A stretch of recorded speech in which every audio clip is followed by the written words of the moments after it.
On est à l'Arena de Magog, une belle aréna vraiment, superbe pour une équipe de Midget 3A. C'est une petite aréna qui a beaucoup d'ambiance. Le jeu, ça se passe très rapidement. La patinoire, elle est petite un peu.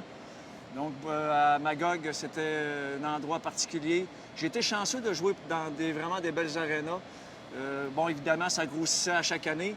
Mais ici, Midget 3A, déjà, c'était une belle aréna. Ici, comme joueur, c'était mes débuts de fréquenter les meilleurs joueurs de la région.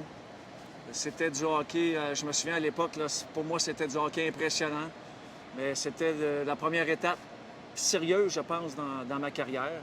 Ça, c'est la bannière de mon chandail. On voit que quand même plusieurs bannières pour les cantonniers. Ça me fait plaisir de me retrouver là. C'est vraiment un bel honneur que les cantonniers m'ont fait. Mon passage comme joueur a été court, mais j'ai aussi également eu un passage de 2 années comme entraîneur-chef de leur équipe. Donc pour moi, les cantonniers de Magog, c'est une grande organisation qui a été importante pour moi. J'avais vraiment un bon début de saison avec les cantonniers.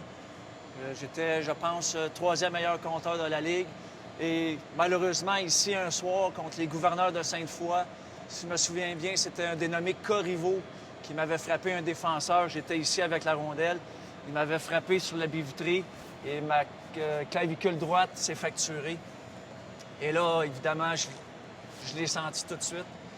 Et cette blessure-là a eu des complications, a fait en sorte que j'ai raté presque tout le reste de la saison à cause de cette blessure-là. C'était ma première blessure majeure que j'ai eue dans le hockey. J'avais eu des petites blessures ici et là, mais là, une fracture, c'était vraiment ma première blessure. Et là, tu mets les choses un peu en perspective. C'est pas plaisant que ça arrive, mais par la suite, j'en ai eu plusieurs autres blessures.